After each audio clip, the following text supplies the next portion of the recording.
Viewers, the 35-minute phone conversation between Prime Minister Modi and US President Donald Trump has set the cat amongst the pigeons back in India. During the phone call, the Prime Minister has told the US President that India has never accepted mediation and will never do so, asserting that there's complete political unanimity on this issue in India. The Prime Minister has further underlined that talks were directly held between India and Pakistan at Pakistan's request. The phone call happened at the request of the US President, and Foreign Secretary Vikram Misri gave a detailed statement regarding the conversation between the two leaders. As per the Foreign Secretary, the Prime Minister told the US President that India has never accepted mediation and won't do so, asserting that there's complete unanimity. Now, Misri has also underlined that talks were directly held between India and Pakistan and clarified that no discussion on trade or mediation happened during the course of Operation Sindoor. प्रधानमंत्री मोदी ने राष्ट्रपति Trump को स्पष्ट रूप से कहा कि इस पूरे घटनाक्रम के दौरान कभी भी किसी भी स्तर पर भारत अमेरिका ट्रेड डील या अमेरिका द्वारा भारत और पाकिस्तान के बीच मध्यस्थता जैसे विषयों पर बात नहीं हुई थी। सैन्य कार्रवाई रोकने की बात सीधे भारत और पाकिस्तान के बीच दोनों सेनाओं की एग्जिस्टिंग चैनल्स के माध्यम से हुई थी। प्रधानमंत्री मोदी ने जोर देकर कहा कि भारत ने न तो कभी मध्यस्थता स्वीकार की थी, न करता है और न ही कभी करेगा। इस विषय पर भारत में पूर्ण रूप से राजनीतिक एकमत है। But viewers, is the United States playing a dangerous game with its closeness to Pakistan? Days after the US denied extending an invite to the Pakistan Army Chief, Field Marshal Asim Munir, to the Army Day celebrations, the hate mongers all set to be hosted at the White House. And in fact, according to the White House daily public schedule, Munir is scheduled to have a closed-door lunch with President Donald Trump. And this, of course, is going to be held in the cabinet room. There won't be press access permitted.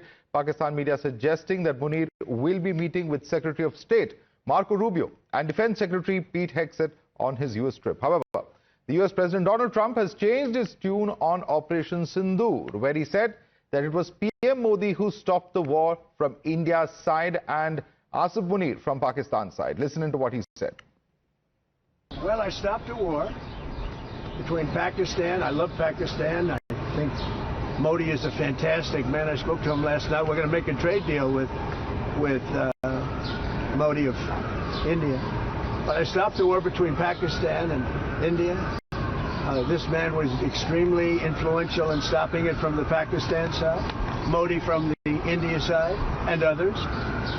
And they were going at it, and they're both nuclear countries. I got it stopped. I don't think I had one story. Did I have one story written about it? I stopped the war between two major nations, major nuclear nations. You're watching the News Hour at 10, debate number 2, on Times Now, Super Prime Time.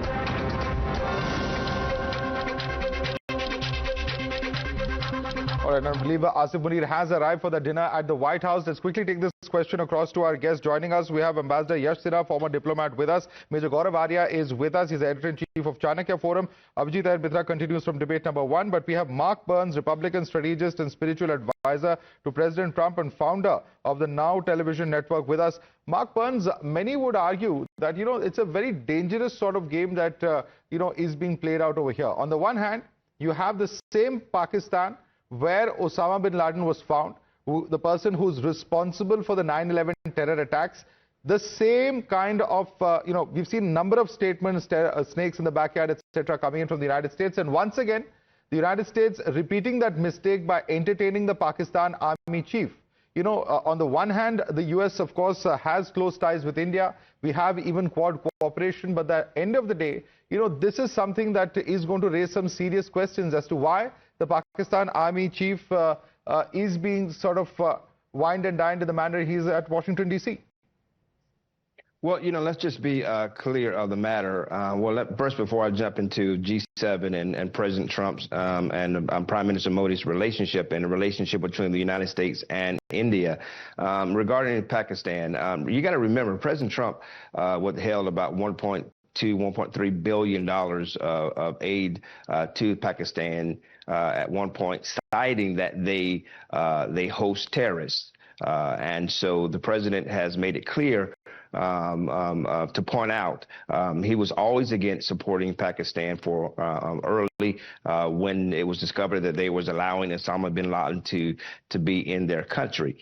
But again, the goal here is to bring peace and prosperity. When there is peace, there is prosperity for all nations. That includes India, that includes Pakistan, that includes Israel, and so on and so on. And so let me just say this. The president's priority is to not expand nuclear activity. Iran is trying to get a nuclear weapon, whereas Pakistan, they're already nuclear powered. And so now the White House did decline that this meeting with the general of Pakistan, our invitation was actually sent. But let's be clear, the president left G7 early. And yet he still called Prime Minister Modi for this 35-minute phone call. That just shows how much he respects India and respects Prime Minister Modi, and our ties are strengthened. He celebrated Operation Sindoor, which is used to be destroying the terrorist infrastructure that is happening in those particular areas. Of course, the Prime Minister declined it, as he stated, due to a previous engagement. But the president did accept coming to the Indo-Pacific Quad, which again just shows how much President Trump respects Prime Minister Modi and respects the great nation of India, and how the United States will play a part in role. Let me bring in some of our panelists from India as well. I want Ambassador Yash Sinha to come in on this. Ambassador Yash Sinha, how are we looking at this, from the Indian perspective? Is this some kind of quid pro quo? What really are we to make of what is transpiring as far as this lunch of Asif Munir with President Trump? Well, thank you for having me on your show, Madhav. I think the whole issue is what is happening between Israel and Iran. And this, I think, could be a sideshow, really. Now, is President Trump or the U.S. trying to enlist the support of Pakistan for a possible conflagration where the U.S. gets involved? That is a moot question that needs to be answered. But if I may take 2 minutes and recount an incident 15 years ago at the Pentagon. We were at the Pentagon and there was a lot of talk about Pakistani democracy and how they dealt with the civilian government, etc. And somebody from our delegation asked, not so innocently, can anybody in this room name the Pakistan defense minister? And there was a very embarrassed silence. I don't think I need to say any more. Absolutely. And in fact, let me bring in Major Gaurav Arya on that. Major Gaurav Arya, it's not the first time the US is engaging with a military general from Pakistan, but the difference is this, that in the case of the past generals, whether it's Musharraf or Zia, they were at least, controlling things as far as the government is concerned. That's quite different and starkly different from the role that Asif Munir currently has, because he's only the army chief, field marshal notwithstanding. Thank you for inviting me, Madhav. No, it's not different. It's exactly the same. Asim Munir controls everything. I mean, otherwise, President Trump would have called Shehbaz Sharif. He would not have called Asim Munir. He calls Asim Munir because he realizes that Shehbaz Sharif is pretty much worth nothing in Pakistan. That's number one. Number two, what the ambassador said just now. This exactly is the issue. I mean, he's hit the nail on the head. It has nothing to do with Pakistan. U.S. interests in Pakistan were always related to basically Afghanistan, or when the Russians or the USSR had invaded Afghanistan. Now, after 9/11 again, when they were there for almost 20 years, it was always some other country. It has never been Pakistan directly. Okay, sometime they may, dangle something in front of Pakistan to use it as a counterbalance. But all said and done, I think what is happening here is that Pakistan, for whatever it says, because there is a Muslim street in Pakistan, and they are pro-Iran in the sense that, they're fighting the great Satan, which is the American state, and the little Satan, which is Israel. That is how it is described in Iran and also in Pakistan. Now, what is happening here is that, like the ambassador said, they need to enlist the support of the Pakistanis. Pakistan, by the way, has already blocked the border between Iran and Pakistan. So nobody can come inside Pakistan. That thing has already started in many ways. And this is what they will do. And let me take it a step further and take 5 seconds more. I think for all of Pakistan's promises to Iran, I think what is going to happen is the Iranians will feel by the end of it that the Pakistanis have stabbed them in the back. That is what the Iranians are going to say after a couple of weeks. All right. Will that be the version coming out from Iran is something that we'll certainly watch out for. But I want to quickly, bring in Abhijit Iyer Mitra on this. Abhijit Iyer Mitra, just a few days ago, we saw the statement of General Kurila, who, believe it or not, was actually praising Pakistan for its crackdown on terror, something that we here in India know is simply not true. So, at the end of the day, this appears to be nothing but monkey balancing. But that's also not entirely unexpected, is what many would say. But there are serious questions and there are serious concerns that we have here in India. Absolutely, Madhav. Look, the Americans, I told you on the 11th of May, I think it was your program, but it was definitely Times Now, that this had everything to do with Iran and very little to do with India and Pakistan. I think time has proven me right on that. But remember, the Americans were also, during George Bush Jr.'s tenure, we know Richard Armitage, who was his Deputy Assistant Secretary of State, in private threatened to bomb Pakistan back into the Stone Ages. And in public, they were very happy to say, Pakistan's a great ally on terror. The Americans know what they're doing. They're not immature children. They will use Pakistan and dump it like they always have done. India has permanent utility. Pakistan at best has temporary utility. I don't fault them for putting what they perceive as their interests before what we perceive as our interests. That is what countries do. Now, when it comes to Trump specifically, he claims to have stopped the war. Now, under the relevant acts, the archiving acts of the US, I have one very simple question to ask. Where are the minutes of the meeting or the readout of the meeting that is supposed to have happened between Trump and Modi on the 9th or 10th of May? Why does it not exist? Because the only two people who called, who were J.D. Vance and Marco Rubio, they certainly don't back up what Trump says. They haven't opened their mouth about it. Trump, who did not make the call, talks about it. Now, this is also a man who, recently said that Elon Musk asked him for subsidies when they broke up and when the bromance was over. And when they made up, he very candidly admitted that, Elon Musk had never asked him for subsidies. Right. This is a man who literally, did Maskirovka, lied about nuclear talks in Oman on the 15th of May. In order to, lull the Iranians into a sense of security. I don't blame him for it. These are political tactics. Any politician would do this.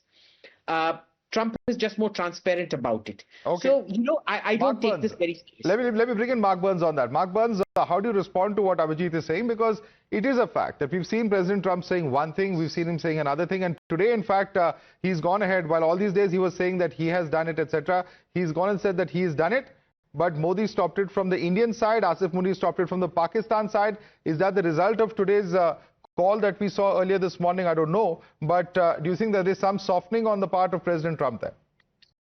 Well, let's just be clear. Remember how the media portrayed when President Trump went to Saudi Arabia, went to Arab nations, but he did not go and visit Israel. And the media went ballistic as though that we've snubbed Israel, and that media then began to break out that we are no longer supporting Israel, that we're cutting ties with Prime Minister Netanyahu. And that was the talking points of the day, when in actuality, that was a strategic purpose. Prices of oil went down. And now, as you can see, Iran is and the Israeli conflict, we're behind supporting our greatest ally in the Middle East. The president is a very smart and wise individual. And he thinks sometimes 3-4 steps ahead than most people. What may appear that his decisions are unpredictable, he really has a plan in place. Now, regarding the supposedly meeting with the Pakistani general that the White House that was reported, the purpose of that would have been helping to defend and bolster our support of counterterrorism that is happening in that particular region, to help bring a stability in that area, play a stronger role in the Indo-Pacific Quad region, and to support support destroying anyone that desires to destroy democracy. And India is doing that in Sindhoor. Obviously, the Pakistani is doing that. Remember, this is the first time in, since 2000 that a Pakistani representative or general, someone of that high caliber, has went and ate at dined at the White House or met at the White House. So this is a clear signal that the president wants to bring stability in that area, support India. For stability in the region, that's your perspective, you're entitled to it. But Ambassador Yash Sinha, how much are you buying this argument of stability in the region? Of course, their own concerns are, of course, what will certainly outweigh other concerns. But at the same time, do you see a little bit of softening in the statement that just come out a couple of hours ago, where he's, for the first time come out and said that Prime Minister Modi stopped it on India's side, Asif Munir has stopped it on Pakistan's side, but he still says that I stopped the war between India and Pakistan. How are you reading it? Is it a softening, or is it pretty much the same stand? Madhav, I wish I could say it was a softening, because frankly, there's a statement issued today, there may be another one issued tomorrow, and then another one day after. So frankly, I wouldn't hazard a guess at all. But may I just make another point? We were talking about Pakistan and the so-called field marshal in the White House. Pakistan has a history of prostituting itself in front of the highest bidder. We must understand that. So when you have a patron in the United States, or you have a patron in China or some other country, Pakistan is going to try and see how it can play its double game, which it is so adept at playing and has been playing since its birth. So we must understand these factors and not get too carried away. We will wait and see if this lunch in the White House results in peace, either in the subcontinent, or results in some sort of collaboration between Pakistan and the United States as far as Iran is concerned. Time will tell. All right. Thank you so much, Ambassador Yash Sinha, Major General Gaurav Arya, Abhijit Iyer Mitra and Mark Burns. Thank you for joining us. Of course, will there be any announcements after this particular meeting, and what will the impact be? We're going to be watching out and covering all of that right here on Times Now. Thanks so much for joining us this evening.